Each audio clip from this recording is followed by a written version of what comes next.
Hello everyone, आज हम class 10th chapter 15 जो कि हमारा प्रायिकता है उसका क्वेश्चन एग्जाम्पल फर्स्ट देखने वाले हैं।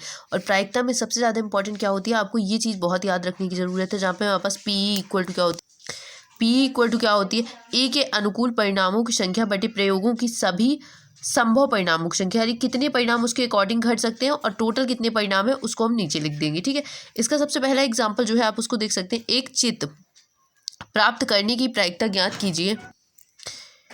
कीजिए। एक सिक्के को एक बार उछाला जाता है, साथ ही एक पट प्राप्त करने की भी प्रायिकता बताइए।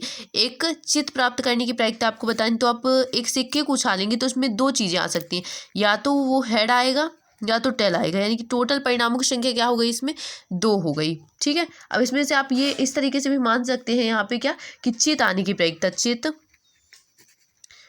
आने की प्रायिकता इक्वल टू क्या हो जाएगा, ई, और पट आने की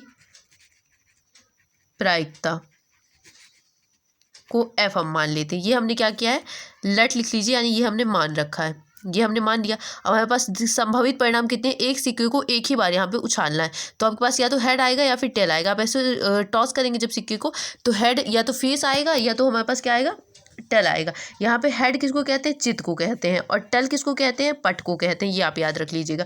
तो हम चलिए इसमें पहली समष्टि देखते हैं। जब पी ई यानी कि क्या हो गया, चित्त आने की प्रायिकता, तो चित्त कितनी बार आ सकता है, यहाँ पे क्या दिया गया है, ई अनुकूल परिणामों की संख्या। अनुकूल परिणाम कितने, एक ही बार चित्त आएगा सिक्के को टॉस करने में, बटे कुल प्रयोगों की संख्या। तो कुल प्रयोगों की संख्या कितनी है, हमारे पास दो है।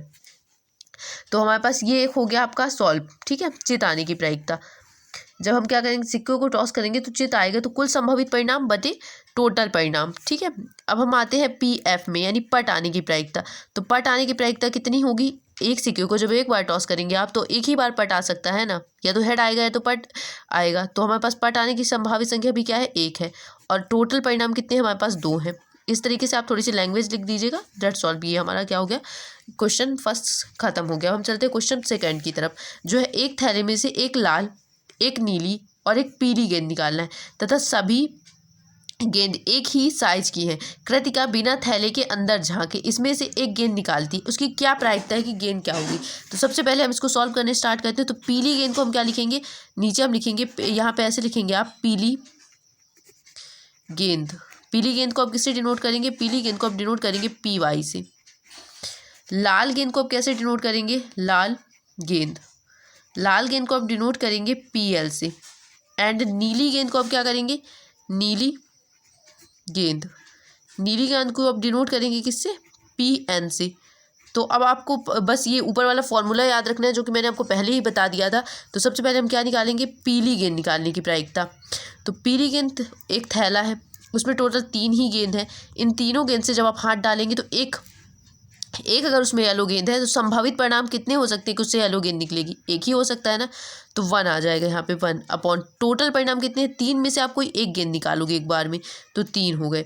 इसी तरीके से आप ये ले लो कि पी यल, थैले में से लाल गेंद निकालने की प्रायिकता कितनी होगी। तो कितनी गेंद है थैले में, 3 गेंद है। 3 में से आप एक बार हाथ डाल के निकालते हो तो एक गेंद निकलती है, यानी कि लाल गेंद, यानी कि एक गेंद ही निकल सकती है। एक बार में एक गेंद निकालोगे, वो लाल होने की प्रायिकता कितनी है, एक ही है, क्योंकि गेंद की संख्या कितनी है, एक है, और टोटल परिणाम कितने हैं, 3 है। इसी तरीके से आप पी एन, नीली गेंद होने की प्रायिकता कितनी हो सकती है, नीली गेंद भी एक बार हमने हाथ डाला, एक बार निकाला, एक गेंद एक बार में निकलेगी, तो वो गेंद नीली हो सकती है और नहीं भी हो सकती, लेकिन संभावित परिणाम कितने हो सकते हैं, एक ही हो सकता है, इसलिए एक, और कुल परिणाम की संख्या 3।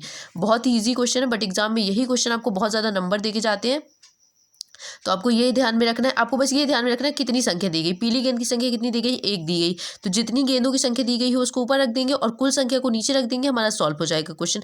कभी भी जैसे पीली गेंद की संख्या 2 दी है तो यहाँ पे हम 2 रख देंगे और नीचे 3 रख देंगे, हमारा क्वेश्चन सॉल्व। ये बहुत ही ईजी मेथड है, और अगर आपको अच्छी लगी हो तो आप वीडियो को में कोई दिक्कत आए आपको, जहाँ पे समझ में नहीं आया, तो मुझे कमेंट करके पूछ सकते हैं।